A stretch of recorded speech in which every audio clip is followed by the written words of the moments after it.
Hi, welcome to PrimeTime Pickleball. My name is Jordan Briones, and in today's video, I'm going to give you 3 tips so that you can have better dinks. Let's jump right in. Missing one of our videos is like missing an easy put away. Don't let that be you. Subscribe now. All right, so I have 3 tips for you today, and they all have to do with when you're dinking and your contact point. Okay, so the very first one is going to be grip pressure. Now, a lot of people, when they first start out, maybe you haven't played a racket sport, or maybe you have, but a lot of people have a very tight grip. So if you grip it the tightest you can, that's like a 10, and then on a scale, and then this is like a 0, okay? So you want to be anywhere, I would say, between like 3 and 5. You don't want to be too tight, and you don't want to be way too loose. Between a 3 and 5 grip pressure, and what this is going to do, it's going to allow you to feel the ball a little bit more. And if you had, let's say, a 10 or 9 or 10 grip pressure, it's going to be very tight. So it's going to be very hard to stay loose in your dink, and also it's going to really push that ball off the paddle. So between 3 to 5, here we go.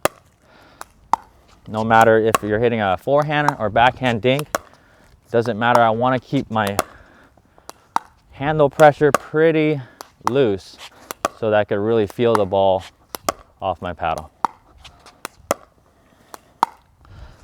All right, so that's your first tip, is the grip pressure. Let's move on to the next one. All right, so tip number 2 is you want to have a stable paddle face during contact. A lot of people will, when they start, they're using a lot of wrist, and as they hit the ball, their paddle face angle, it changes a lot.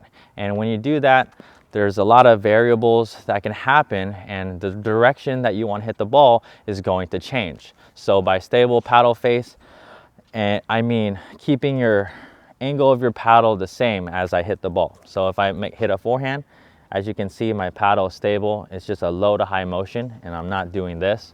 Okay, same thing with a backhand, low to high. All right, and keeping in mind that grip pressure is pretty light. Okay, so here we go. Even if I step in or back up for a dink, it doesn't matter. My paddle is stable.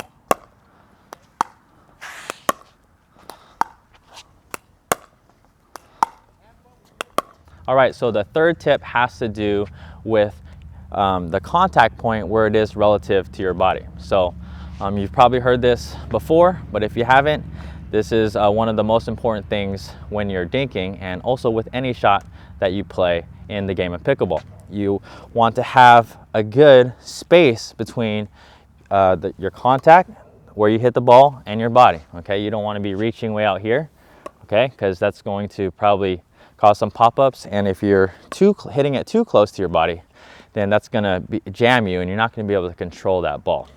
So what we're going to do is we're going to work on moving either to the ball or kind of away from the ball to get that same consistent contact point, which is right around, 2 to 3 feet in front of my body here.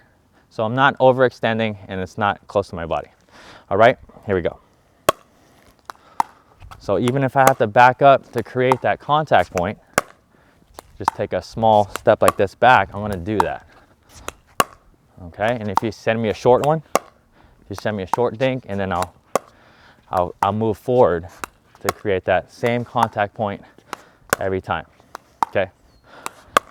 Along with this, as a bonus tip, I'm going to talk about really quickly the backswing and your follow through, because my target when dinking is inside the kitchen on my opponent's side. My target is not that far away, so we don't need to do a lot of work. So we want to make sure my backswing, I'm not taking my paddle way back, and as I hit the ball, it's just staying, my paddle is generally staying right here in front of me, and then I'm pushing the ball up, and my follow through is very short. So it's a compact stroke. So from here to here. As you can see, if I hit a forehand or a backhand, it's a short swing path. All right. Okay. So short backswing and short follow through. All right, so I hope you enjoyed those 3 tips today.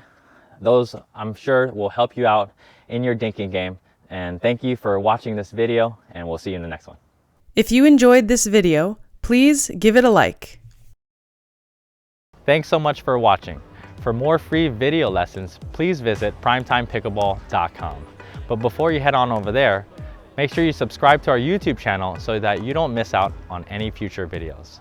Also, for PrimeTime Pickleball shirts like this and other great apparel, please visit ptpgear.com.